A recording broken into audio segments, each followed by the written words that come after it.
എന്ത് തീരുമാനത്തിൽ അമേരിക്കയും ഇറാനും എത്തും എന്നുള്ള ഒരു ചോദ്യം ഇപ്പോൾ നിഴലിക്കുന്നുണ്ട്. അമേരിക്കയുമായുള്ള ചർച്ചകൾക്കായി ഇറാൻ തങ്ങളുടെ പ്രതിനിധിയെ പാകിസ്ഥാനിലേക്ക് അയക്കില്ല എന്നുള്ള ഉറച്ച നിലപാടിൽ തന്നെയാണ്. അത് പരസ്യമായി ഇറാൻ പ്രകടിപ്പിച്ചു കഴിഞ്ഞു. ഹോർമുസിൽ ഇറാനിയൻ കപ്പൽ പിടിച്ചെടുത്തതിൻ്റെ പശ്ചാത്തലത്തിലാണ് ഇറാൻ ഈ ഒരു പ്രതികരണം നടത്തിയിരിക്കുന്നത്. US ഇറാൻ താൽക്കാലിക വെടിനിർത്തൽ ഇന്ത്യൻ സമയം നോക്കുമ്പോൾ നാളെ രാവിലെ 5:30 അവസാനിക്കാനിരിക്കുന്നത്. അതായത് ഇനി 24 മണിക്കൂർ തികച്ചില്ല എന്ന് തന്നെ വേണം പറയാം. വൈസ് പ്രസിഡന്റ് JD വാൻസിന്റെ നേതൃത്വത്തിലുള്ള സംഘം ഇസ്ലാമാബാദിലേക്കുള്ള യാത്രയിലാണെന്നും പ്രസിഡന്റ് ട്രംപ് അറിയിച്ചിട്ടുണ്ട്. അതായത് അമേരിക്ക ഒരു ചർച്ചയ്ക്കുള്ള തയ്യാറെടുപ്പ് നടത്തി സംഘത്തെ ട്രംപ് അയച്ചു കഴിഞ്ഞു. പക്ഷെ ഇപ്പോഴും ഇറാൻ യാതൊരു തരത്തിലുള്ള നീക്കവും ചർച്ച ചെയ്യാം എന്നുള്ള ഒരു തരത്തിലുള്ള പ്രസ്താവന പോലും ഇതുവരെയും അറിയിച്ചിട്ടില്ല എന്നുള്ളത് തന്നെയാണ്. ചർച്ചകൾ നടക്കില്ലെന്ന സൂചനകൾ പുറത്തു വന്നതോടെ ഇറാനെ അനുനയിപ്പിക്കാനുള്ള നയതന്ത്ര ഇടപെടലുകൾ നടക്കുന്നുണ്ട്. ചർച്ചയിൽ പങ്കെടുക്കില്ലെന്ന ഔദ്യോഗിക പ്രതികരണം ഇറാൻ നൽകിയിട്ടില്ലെങ്കിലും ഹോർമുസിലെ ഇടപെടലിൽ ഇറാന് അതൃപ്തിയുണ്ട്. തിരിച്ചടിക്കുമെന്ന ശക്തമായ ഭാഷയിൽ ഇറാൻ പ്രതികരിക്കുകയും ചെയ്തിരുന്നു. ഇതേ തുടർന്നാണ് പാകിസ്ഥാനിൽ നടക്കേണ്ട ചർച്ചകളിൽ ഇറാൻ പങ്കെടുക്കില്ലെന്ന റിപ്പോർട്ടുകൾ അന്താരാഷ്ട്ര മാധ്യമങ്ങളൊക്കെ തന്നെ പുറത്തു വരുന്നത്. അതേസമയം ചർച്ചകൾ നടക്കാനുള്ള സാധ്യതകൾ കണക്കിലെടുത്ത് പാകിസ്ഥാൻ ഇസ്ലാമാബാദിൽ സുരക്ഷ വർദ്ധിപ്പിച്ചിട്ടുണ്ട്. 20,000 സുരക്ഷാ ജീവനക്കാരെയാണ് വിന്യസിച്ചിരിക്കുന്നത്. നഗരത്തിന്റെ പല ഭാഗങ്ങളിലും പൊതുജനങ്ങൾക്ക് പ്രവേശനം തടസ്സപ്പെടുത്തുകയും ചെയ്തിട്ടുണ്ട്. ഞായറാഴ്ചയാണ് ഹോർമുസ് കടലിടുക്കിൽ ഇറാനിയൻ കപ്പൽ അമേരിക്ക പിടിച്ചെടുത്തത്. മുന്നറിയിപ്പ് വകവയ്ക്കാതെ തങ്ങളുടെ ഉപരോധം മറികടക്കാൻ ശ്രമിച്ചതിനെ തുടർന്നാണ് നാവികസേന കപ്പൽ ആക്രമിച്ച് പിടിച്ചെടുത്തത് എന്നായിരുന്നു ട്രംപ് നൽകിയ വിശദീകരണം. തൗസ്ക എന്ന ഇറാനിയൻ ചരക്ക് കപ്പലാണ് USS സ്പ്രൂവൻസ് എന്ന യുദ്ധക്കപ്പൽ ഉപയോഗിച്ച് പിടിച്ചത്. ഇറാനിയൻ ചരക്ക് കപ്പൽ പിടിച്ചെടുത്തതിന്റെ കൂടുതൽ ദൃശ്യങ്ങളും US സെൻട്രൽ കമാൻഡ് പുറത്തുവിട്ടിട്ടുണ്ട്. ഇതെല്ലാം തന്നെ ഇറാനെ കൂടുതൽ പ്രകോപിപ്പിക്കുന്നതാണ്. USന്റെ കടൽ കൊള്ളയാണെന്നും വെടിനിർത്തലിന്റെ ലംഘനമാണെന്ന് തിരിച്ചടിക്കുമെന്ന് തന്നെയാണ് ഇറാൻ പ്രതികരിച്ചിരിക്കുന്നത്. ഇതോടെയാണ് പശ്ചിമേഷ്യ സംഘർഷത്തിന് അറുതി വരുത്താനുള്ള ചർച്ചകൾ വീണ്ടും ഒരു ഉത്തരവില്ലാത്തൊരു ചോദ്യമായിട്ട് നീങ്ങിയത്.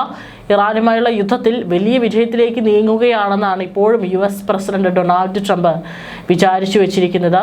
പക്ഷേ ഡൊണാൾഡ് ട്രംപിൻ്റെ വാക്കുകളൊക്കെ തന്നെ ഇപ്പോൾ വെറും ഒരു പൊള്ളയായ വാഗ്ദാനമായി മാറിയിരിക്കുകയാണ് എന്ന് തന്നെ വേണം പറയാം. വെനസ്വലയിൽ നിന്ന് അവിടുത്തെ പ്രസിഡന്റിനെ പിടിച്ചുകൊണ്ട് പോകുന്ന അതേ ലാഘവത്തോടു കൂടി തന്നെ ഇറാനെയും കീഴ്പ്പെടുത്താം എന്ന് വിചാരിച്ച ട്രംപിനെ അടിപതറിയിരിക്കുകയാണ് എന്ന് പറയാതിരിക്കാൻ വയ്യ.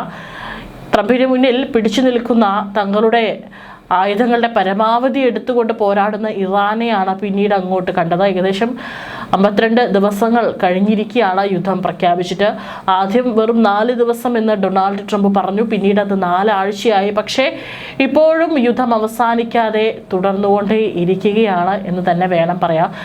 ഇപ്പോൾ യുദ്ധത്തിൻ്റെ ഒരു ബുദ്ധിമുട്ട് അല്ലെങ്കിൽ അതിൻ്റെ ഒരു ആഫ്റ്റർ എഫക്ട്സ് ഇപ്പോൾ നമ്മുടെ അടുക്കളകളിൽ മാത്രമല്ല, ഗ്യാസ് ഇല്ലാത്ത പ്രശ്നങ്ങൾ നമ്മുടെ അടുക്കളകളിൽ മാത്രമല്ല, ഇപ്പോൾ അമേരിക്കയെ സംബന്ധിച്ചാണെങ്കിലും വലിയ വിലക്കയറ്റമാണ് അമേരിക്കയിൽ അവിടെ രേഖപ്പെടുത്തിക്കൊണ്ടിരിക്കുന്നത്. ഒപ്പം തന്നെ സാമ്പത്തിക പ്രതിസന്ധി അമേരിക്കയെ സംബന്ധിച്ചും വർദ്ധിച്ചുകൊണ്ടിരിക്കുകയാണ് എന്നുള്ള റിപ്പോർട്ടുകളും പല അന്താരാഷ്ട്ര മാധ്യമങ്ങളും പുറത്തു വരുന്നുണ്ട്. അവിടെ അടക്കം പല ബുദ്ധിമുട്ടുകളും വരുന്നുണ്ട്. ഇനി ഈ വർഷം തന്നെ അമേരിക്കയിൽ ഒരു ഇടക്കാല തെരഞ്ഞെടുപ്പ് നടക്കുമ്പോൾ അത് ഡൊണാൾഡ് ട്രംപിനെ സംബന്ധിച്ച് ഒരു തിരിച്ചടിയാകാനുള്ള സാധ്യതയുണ്ട്. കാരണം ജനങ്ങൾക്ക് ഡൊണാൾഡ് ട്രംപിലുള്ള ഒരു വിശ്വാസം അത് നഷ്ടപ്പെട്ടു തുടങ്ങി എന്ന് തന്നെ വേണം പറയാം. ഒപ്പം തന്നെ സൈനികരടക്കം പല മേഖലകളിലായിട്ട് സൈനിക വിന്യാസം നടത്തിയിട്ടുണ്ട്. പക്ഷേ അതൊക്കെ തന്നെ എത്രത്തോളം പ്രാവർത്തികമാക്കാൻ അമേരിക്കയെ കൊണ്ട് സാധിക്കും എന്നുള്ളതാണ് ഒരു ചോദ്യം എന്ന് പറയുന്നത്. തീർച്ചയായിട്ടും ഇപ്പോഴും US പ്രസിഡന്റ് ഡൊണാൾഡ് ട്രംപിൻ്റെ വാഗ്ദാനങ്ങൾ ഒരു പൊള്ളയായ വാഗ്ദാനങ്ങളായിട്ട്, അതായത് ഒരു ചെറിയൊരു പൈപ്പിൻ കഷ്ണത്തിനുള്ളിൽ കഴുത്തു കുടുങ്ങിയ ഒരു അവസ്ഥയാണ് ഇപ്പോൾ ഡൊണാൾഡ് ട്രംപിനെ സംബന്ധിച്ചുള്ളത്. യുദ്ധത്തിലേക്ക് ഇറങ്ങി പുറപ്പെടുകയും ചെയ്തു. പക്ഷേ ഇത് അവസാനിപ്പിക്കാനായിട്ട് താൻ വിചാരിച്ചതുപോലെ തന്നെ കയ്യിൽ നിൽക്കുന്നില്ല എന്ന് ഡൊണാൾഡ് ട്രംപിന് മനസ്സിലായതോടുകൂടി തന്നെയാണ് അദ്ദേഹം ഇപ്പോൾ 24 മണിക്കൂറും അദ്ദേഹം ഓരോ പ്രസ്താവനകളും ഇറക്കിക്കൊണ്ടിരിക്കുന്നത്. ഇപ്പോൾ ഭരണാധികാരികളെയൊക്കെ തന്നെ നഷ്ടപ്പെട്ടിട്ടും ഖമേനിയെ വധിച്ചു കഴിഞ്ഞാൽ ഇതോടുകൂടി തന്നെ ഒരു ഭരണമാറ്റം ഡൊണാൾഡ് ട്രംപിനെ സാധിക്കുമെന്ന് കരുതി. പക്ഷേ ഒന്നും തന്നെ സാധിച്ചില്ല. അവരുടെ പല ഉന്നത മേധാവികളെയും വധിച്ചു, പക്ഷേ ഒന്നും തന്നെ നടന്നില്ല. അവരുടെ പല ആണവ ശാസ്ത്രജ്ഞരെയും വധിച്ചു, പക്ഷെ ഒന്നും തന്നെ നടന്നില്ല.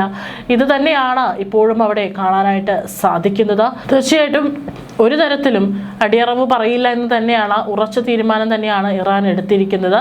അതേസമയം തന്നെ ഡൊണാൾഡ് ട്രംപ് വ്യാജ വാർത്താ മാധ്യമങ്ങൾ വായിച്ചാൽ നമ്മൾ യുദ്ധത്തിൽ തോൽക്കുകയാണെന്നും നിങ്ങൾക്ക് തോന്നിപ്പോകും. ശത്രുക്കൾ ആശയക്കുഴപ്പത്തിലാണ്, കാരണം അവരും ഈ മാധ്യമ റിപ്പോർട്ടുകൾ തന്നെയാണ് കാണുന്നത്.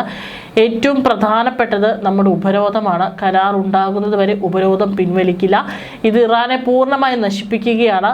പ്രതിദിനം $50 കോടി വീതമാണ് അവർക്ക് നഷ്ടപ്പെടുന്നത് എന്നാണ് ട്രംപ് ഏറ്റവും ഒടുവിൽ ട്രൂത്ത് സോഷ്യലിൽ കുറിച്ചിട്ടുള്ളത്. ഒരു പുരോഗതിയും കൈവരിക്കാനായില്ലെങ്കിൽ ധാരാളം ബോംബുകൾ പൊട്ടിത്തെറിക്കാൻ തുടങ്ങും എന്നുകൂടി ഇപ്പോൾ ട്രംപ് മുന്നറിയിപ്പ് നൽകിയിട്ടുണ്ട്. ഏതായാലും ഇസ്ലാമാബാദിൽ നടക്കാനിരിക്കുന്ന അടുത്ത റൗണ്ട് ചർച്ചകളെ ഇതെങ്ങനെ ബാധിക്കുമെന്ന് ഉറ്റുനോക്കുകയാണ് ലോകം. ഇപ്പോഴും ഇറാൻ ചർച്ചയ്ക്കായിട്ട് വരുമെന്ന് പോലും അറിയിച്ചിട്ടില്ല. പക്ഷേ ട്രംപിൻ്റെ പറഞ്ഞയച്ചിട്ടുള്ള JD വാൻസിൻ്റെ സംഘം ഇസ്ലാമാബാദിലേക്ക് എത്തും. ചർച്ചകളിൽ ഇറാൻ പങ്കെടുക്കുമോ എന്ന കാര്യത്തിൽ US പ്രസിഡന്റ് ഇപ്പോഴും ഒരു അനിശ്ചിതത്വം പ്രകടിപ്പിച്ചു. ഇരുപക്ഷവും പങ്കെടുക്കുമെന്ന് സമ്മതിച്ചിട്ടുണ്ടെങ്കിലും ടെഹ്റാൻ പങ്കെടുക്കുമെന്ന് ഉറപ്പില്ലെന്നും പറഞ്ഞു. ഏതായാലും US പ്രതിനിധി സംഘം ചർച്ചയുമായി മുന്നോട്ട് പോകാൻ തന്നെയാണ് തീരുമാനിച്ചിരിക്കുന്നത്. ഇറാന്റെ ആണവ പദ്ധതിയെ ചൊല്ലിയുള്ള ഭിന്നതകളും നിർണായക ആഗോള ഊർജ്ജപാതയായ ഹോർമുസ് കടലിടുക്കിൽ തുടർച്ചയായ തടസ്സങ്ങളും നിലനിൽക്കുന്നതിനിടയിലാണ് ഈ സംഘർഷം വികസിക്കുന്നത്. താൽക്കാലിക വെടിനിർത്തൽ നേരിട്ടുള്ള ശത്രുക്കൾക്ക് വിരാമം ഇട്ടിട്ടുണ്ടെങ്കിലും നയതന്ത്ര രംഗത്ത് പ്രശ്നങ്ങൾ ഇപ്പോഴും നിലനിൽക്കുന്നുണ്ട്. അതുകൊണ്ട് തന്നെ രണ്ടുപേരും ഉന്നയിച്ചിട്ടുള്ള പല ഡിമാൻഡുകളും പരസ്പരം അംഗീകരിക്കാനുള്ള ബുദ്ധിമുട്ടുണ്ട്.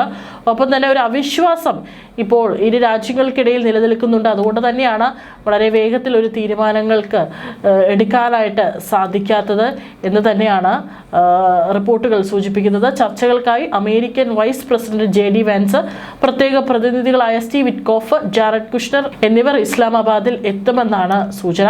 അനുകൂല സാഹചര്യമുണ്ടായാൽ ട്രംപ് നേരിട്ടെത്തി കരാറിൽ ഒപ്പിട്ടേക്കുമെന്നും സൂചനകളുണ്ട്. ഇറാന്റെ ആണവ പദ്ധതികളെ ചൊല്ലിയുള്ള തർക്കമാണ് ചർച്ചകൾ നീണ്ടുപോകാൻ പ്രധാന കാരണം. യുറേനിയം സമ്പുഷ്ടീകരണം 20 വർഷത്തേക്ക് നിർത്തിവെക്കണമെന്ന് അമേരിക്ക ആവശ്യപ്പെടുമ്പോൾ 5 വർഷം എന്ന നിലപാടിലായിരുന്നു ഇറാൻ. എന്നാൽ 10 വർഷം എന്ന വിട്ടുവീഴ്ച നിർദ്ദേശം ഇപ്പോൾ പരിഗണനയുണ്ട്. ഇറാനിലെ രാഷ്ട്രീയ നേതൃത്വങ്ങൾക്കിടയിലുള്ള ഭിന്നതയും ചർച്ചകളെ ബാധിക്കുന്നുണ്ട്. പ്രസിഡന്റ് മസൂദ് പെസഷ്കിയാൻ ചർച്ചകളോട് അനുകൂല നിലപാട് സ്വീകരിക്കുമ്പോഴും സൈനിക വിഭാഗമായ ഇസ്ലാമിക് റവല്യൂഷണറി ഗാർഡ് കോർപ്സ് കടുത്ത നിലപാട് തന്നെയാണ് തുടരുന്നത്.